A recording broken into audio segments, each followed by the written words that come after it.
I can bite the pillow. You can. I can punch the pillow. You can punch that pillow. Right? You can.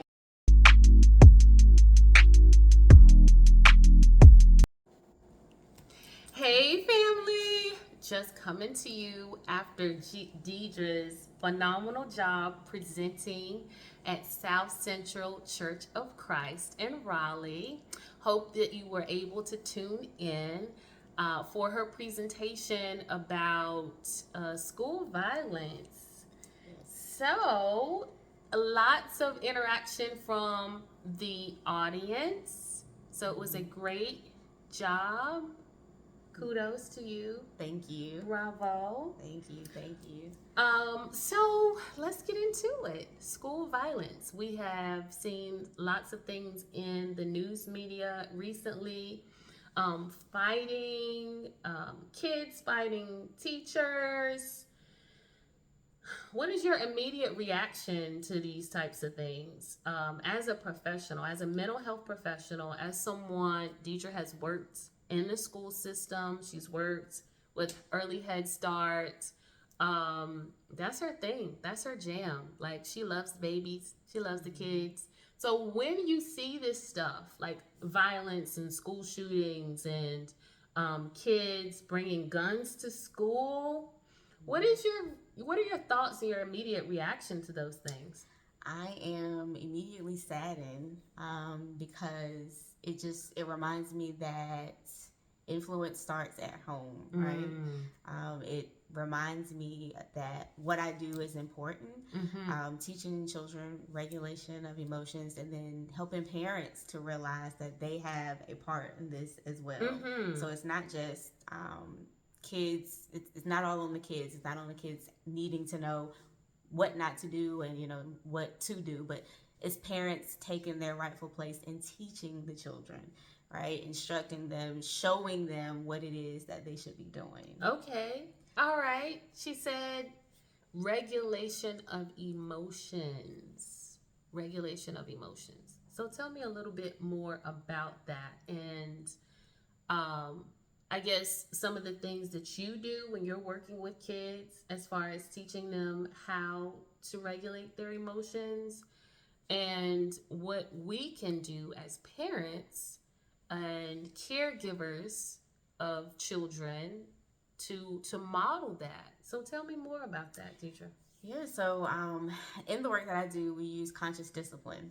So conscious discipline is teaching children basically tools and techniques to calm themselves when they are having feelings. First of all, it's about teaching them how to identify different emotions. So label emotions: happy, sad, frustrated, angry, surprise. First of all, giving them that language. So it's helping them to develop a sense of knowing what the language of those emotions are, and then helping them to identify when those feelings are coming upon them. That's good. That's really good. Once they are able to label those feelings, know what their body feels like when those emotions are coming, then it's helping them to realize, what do we do next? Like, what are the next steps? What do I do with these emotions? Now that I can name them, I know that I'm having them. What do I do next? That's good. So it's teaching them breathing exercises. It's teaching them how to release that tension that they're feeling. So pushing up against a wall, or it's teaching them you might need to run. You might need to release that energy, that built up energy, in some form of way. But it's just figuring out what works best for them. That's so good. So giving kids language so they can communicate what it is that they're experiencing. Tell us a little bit about what it looks like when a child doesn't have the language to express how they're feeling, or say they do have the language but adults aren't listening or attending. So what have you seen in those situations? So when children do not have the language, then it comes out, it's aggression. So hitting, they're kicking, they're biting, they're slapping, they're turning things over. It looks like they're when they can't have their way. But we first of all have to realize that behavior is a form of communication, right? They're telling us that they need something from the people in their environment. They're trying to communicate in a way. So we're seeing them communicate to us that they need something, but it's like we said, they don't have the language. Right. So we're seeing them hit, kick, push, bite, all that stuff. But when they do have that language and the adults are not listening, we still see it come out in that way because they're still trying to communicate to us. Because they've tried in the form of language, we don't listen. So they're like, okay, let me find another way that's going to get someone's attention. So that they can listen to me, and that comes out in negative behaviors. Right, like fighting in the schools, right? Yes. And slapping abusing others. We can see it as toddlers, right? But then as they grow, then we see it in high school, and they're fighting, right? Because either they have the language and people aren't listening, or they don't have the language. So it sounds like what you're saying, it's important that we as adults give them a space where they can learn the vocabulary. I'm frustrated. I'm really angry. So, okay, they're able to express, I am angry. I am pissed off. I am mad. I am hot as fish grease. Okay? So the kid expresses that. Then what do we do as parents and caregivers? What are some things? You said emotion regulation. So what are some of the things that you work with kids on, techniques with regard to emotion regulation? So first we have them to just kind of stop what they're doing, just, kind of stop everything around them, give them time to really realize, okay, things around me are kind of moving around, but I need to stop and kind of center myself, figure out what is happening in this moment. And then like we said, we have them label that feeling, say, okay, I know in this moment I am angry, or I am pissed, I am upset, I am mad. And it is okay. And we let them know that it is okay to be upset. It is okay to feel have feelings. Yes. Yeah. We want you to, you're human. You're going to do that. And then after that, we help them move into their next steps. So we give them choices too. So you have a choice to do A or B. What would you like to do? So if they're older, so we do that for younger children, but if they're older kids, then we give them tools. We say, when you're upset, you can journal, you can talk to someone, you can, if they're an athlete or if they're into physical activity, you can run, but you have choices of things that you can do. These are positive things that you can do instead of the negative things. Yeah. So I need to take a time out. I need to breathe. Or sometimes you do need to scream. You can, yes. Right? Sometimes I just need to get it out. You can get a pillow if you need to get some of this frustration out. If you're a person that has I can scream in the pillow. You can scream in the pillow. You can. I can bite the pillow. You can. I can punch the pillow. You can punch that pillow. Right? You can. Yeah, because sometimes you feel like I just need to hit something. Right? There are things called rage rooms where you can go and smash things. Sometimes you just need to smash something because I just need to that release. Transfer this anger from me so it's not pent up. I need to get this out, right? So being able to provide space for kids to get it out, like buy them some boxing gloves and maybe a punching bag or something like that, or they can punch the pillow or scream in the pillow. But it sounds like you're saying provide this space for kids to actually get it out and express their feelings. What are some things that parents can do to model this behavior? Because kids are watching all the time, right? They're sponges. They're soaking up information. They're looking at yeah, you just cursed that person out. So maybe I should go to school and curse out my teachers. Right. So it's remembering that you are your child's first teacher. So, having a conversation first and foremost, like being able to effectively communicate with your child about ways to handle difficult situations. It is talking to them about your day. Like if you had to handle something that at work that wasn't an ideal situation, let them know that you yourself were frustrated. You yourself, like as a parent, like I was angry today because of whatever. That's so good. But I was able to overcome because I did X, Y, and Z. It's letting them, that lets them see that you have emotions. It lets them see that you are vulnerable, but it also lets them know that you have alternate ways or other ways that you handle situations. You're not just gonna go in there and blow up the place or like fight someone because you're angry. You just can't go and slap your boss or your manager. You might or your want coworker. to, but you can't. It might come to your mind, but you can't. Right. And so if Trina said, "Oh, mom had a bad day," but she didn't go off and slap the person. Mom went and she went to the bathroom and took some deep breaths. Or she said, "Lord, if you don't help me right now," and she prayed.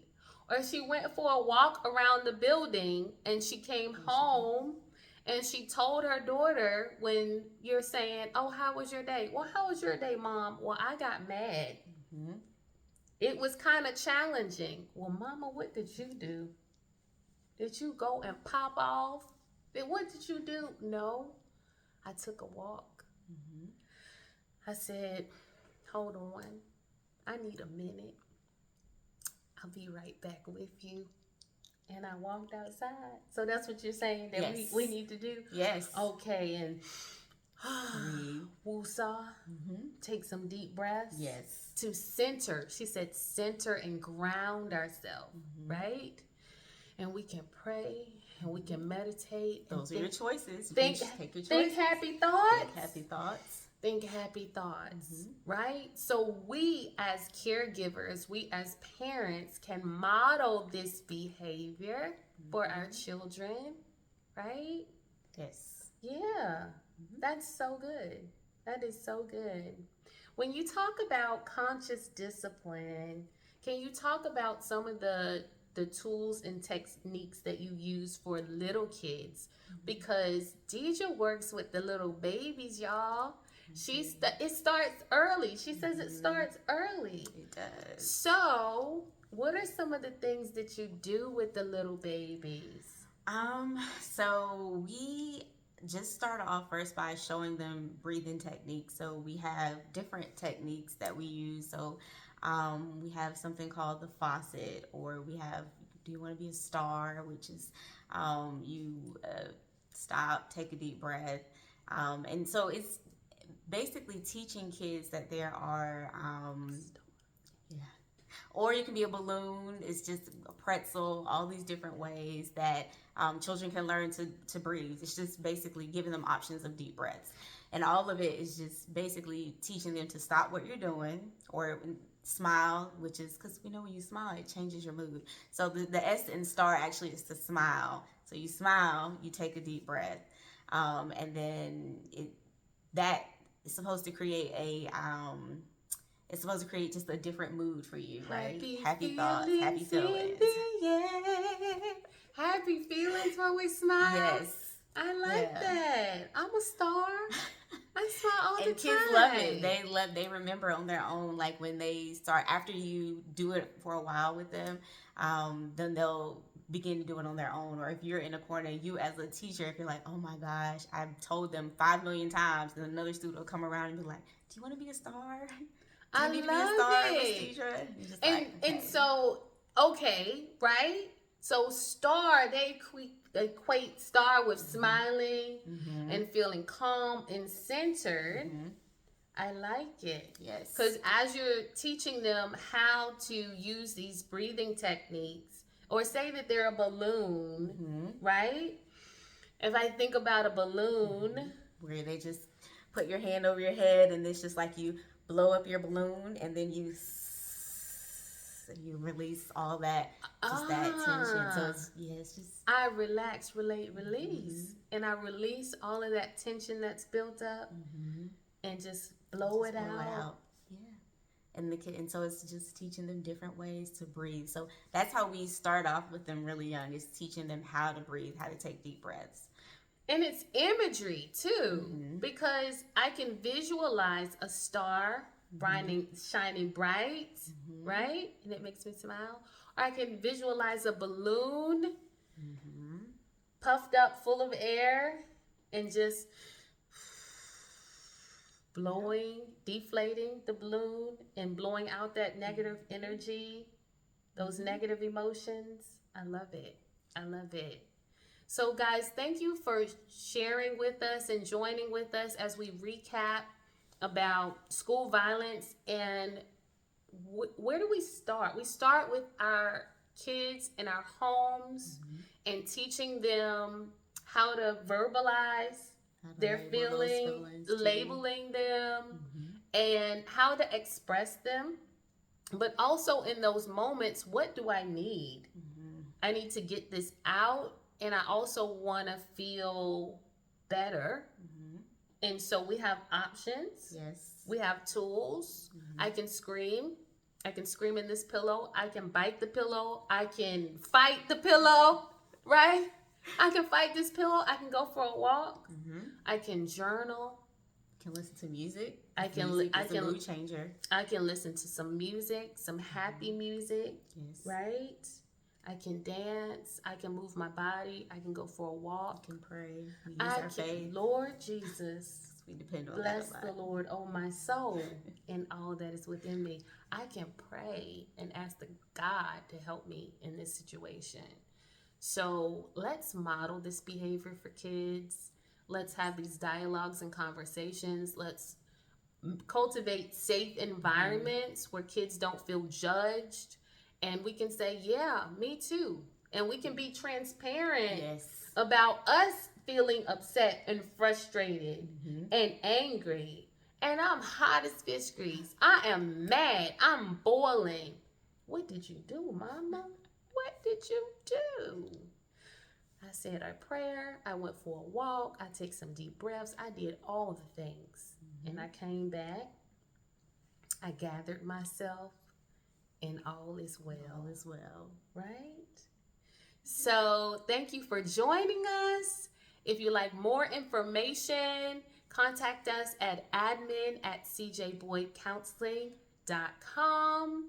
And you can reach out to us Instagram, CJ Boyd Christian Counseling, Facebook, CJ Boyd Christian Counseling, on social media.